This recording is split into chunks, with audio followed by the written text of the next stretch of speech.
Hola de nuevo. Avanzamos en nuestra lectura del deseado de todas las gentes. Hoy, capítulo 30, la ordenación de los 12.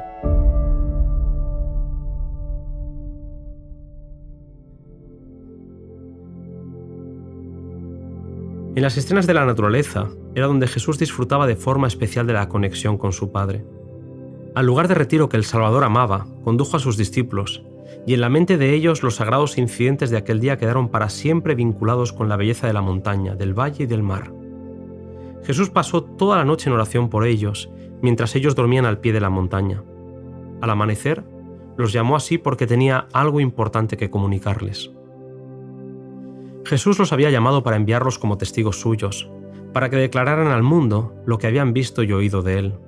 Su cargo era el más importante al cual hubiesen sido llamados alguna vez los seres humanos, y únicamente el de Cristo lo superaba. Habían de ser colaboradores con Dios para la salvación del mundo. El Salvador conocía el carácter de aquellos hombres, sus debilidades y errores no eran desconocidos para él. Podía ver los peligros por los que tendrían que pasar y la responsabilidad que recaería sobre ellos. Juan y Santiago, Andrés y Pedro, con Felipe, Natanael y Mateo, habían estado más íntimamente relacionados con él que los demás y habían presenciado un mayor número de sus milagros. Pedro, Santiago y Juan tenían una relación más estrecha con él, puesto que estaban casi constantemente con él, presenciando sus milagros y oyendo sus palabras. Juan había penetrado en una intimidad aún mayor con Jesús, de tal manera que se le distingue como aquel a quien Jesús amaba. El Salvador los amaba a todos, pero Juan era el espíritu más receptivo. Era más joven que los demás y con mayor confianza infantil abría su corazón a Jesús.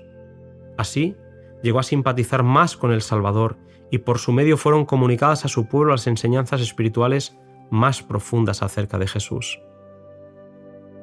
Dios toma a los hombres tales como son, con los elementos humanos de su carácter, y los prepara para su servicio si quieren ser disciplinados y aprender de él. No son elegidos porque sean perfectos, sino a pesar de sus imperfecciones, para que mediante el conocimiento y la práctica de la verdad y por la gracia de Cristo puedan ser transformados a su imagen. En otro de los grupos de los discípulos destacaba Felipe, un buscador sincero de la verdad, pero que era tardo de corazón para creer. A lo largo de los años con Jesús, Felipe había expresado su falta de fe que le acompañaría hasta el final del ministerio de Cristo. Suyas fueron las palabras: «Señor, muéstranos al Padre y nos basta», que apenaron al Salvador, quien soportó pacientemente su incredulidad y su torpeza. Cuando fue derramado el Espíritu Santo sobre los discípulos, Felipe llegó a ser un maestro según el corazón de Jesús. En feliz contraste con la incredulidad de Felipe se notaba la confianza infantil de Natanael. Aquellos hombres eran amados profundamente por Jesús, que recibió a un hombre que no había sido llamado, pero se presentó con insistencia entre ellos. Era Judas Iscariote, que se adelantó ahora para solicitar un lugar en el círculo íntimo de los discípulos. Creía que Jesús era el Mesías, y uniéndose a los apóstoles esperaba conseguir un alto puesto en el nuevo reino. A él Jesús le dijo: «Las zorras tienen cavernas, y las aves del cielo nidos, mas el Hijo del Hombre no tiene donde recueste su cabeza». La frialdad de Jesús sorprendió a los discípulos, que anhelaban que Judas llegase a ser uno de ellos. Parecía un hombre respetable, de agudo discernimiento y habilidad administrativa, y lo recomendaron a Jesús como hombre que le ayudaría mucho en su obra. Aquellos hombres miraban la apariencia, y la historia posterior de Judas les iba a enseñar el peligro que hay en decidir la idoneidad de los hombres para la obra de Dios basándose en alguna consideración mundanal. Cuando Judas se unió a los discípulos no era insensible a la belleza del carácter de Cristo. Sentía la influencia de aquel poder divino que atraía las almas al Salvador. Jesús leyó el corazón de Judas, conoció los abismos de iniquidad en los cuales éste se hundiría a menos que fuese librado por la gracia de Dios. Al relacionar a este hombre consigo, le puso donde podría estar día tras día en contacto con la manifestación de su propio amor abnegado. Si quería abrir su corazón a Cristo, la gracia divina desterraría el demonio del egoísmo, y aun Judas podría llegar a ser súbdito del reino de Dios.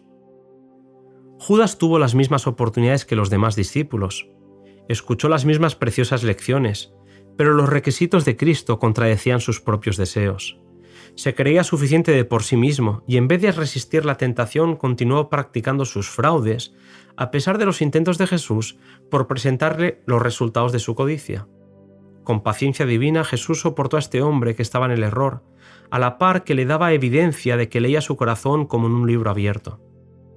Cuando llegó a asociarse con Jesús, tenía algunos preciosos rasgos de carácter que podrían haber hecho de él una bendición para la Iglesia. Si hubiese estado dispuesto a llevar el yugo de Cristo, podría haberse contado entre los principales apóstoles, pero endureció su corazón cuando le señalaron sus defectos y con orgullo y rebelión prefirió sus egoístas ambiciones y así se incapacitó para la obra que Dios quería darle. En vez de andar en la luz, Judas prefirió conservar sus defectos. Albergó malos deseos, pasiones vengativas y pensamientos lóbregos y rencorosos, hasta que Satanás se posesionó plenamente de él. Todos los discípulos tenían graves defectos cuando Jesús los llamó a su servicio. El mismo Juan no era por naturaleza manso y sumiso. Él y su hermano eran conocidos como los hijos del trueno, pero el Salvador no se apartó de ellos por causa de sus debilidades y errores. El discípulo amado mostraba que en él había mal genio, espíritu vengativo y de crítica. Era orgulloso y ambicionaba ocupar el primer puesto en el reino de Dios, pero por la obra tierna y paciente de Jesús hubo un cambio en él. Abrió su corazón a la influencia divina y llegó a ser no solamente oidor sino hacedor de las palabras del Salvador. Contemplando a Cristo, llegó a transformarse su carácter. En sus hábitos y temperamento, los apóstoles diferían grandemente.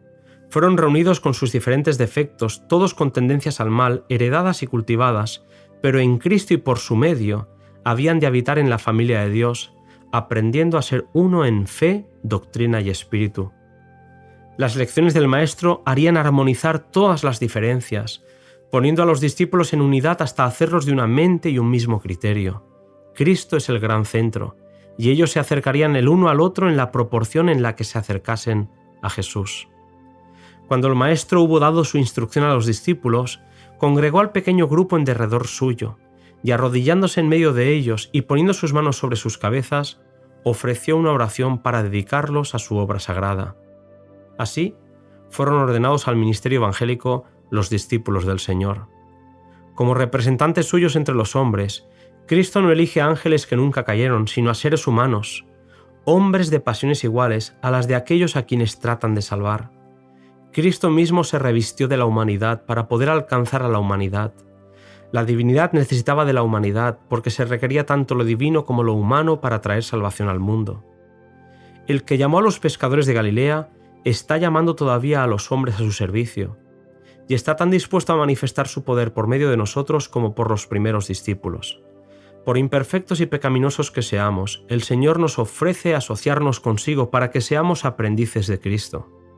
Nos invita a ponernos bajo la instrucción divina para que unidos con Cristo podamos realizar las obras de Dios. El hombre necesita un poder exterior a sí mismo para restaurarle a semejanza de Dios y habilitarle para hacer la obra de Dios.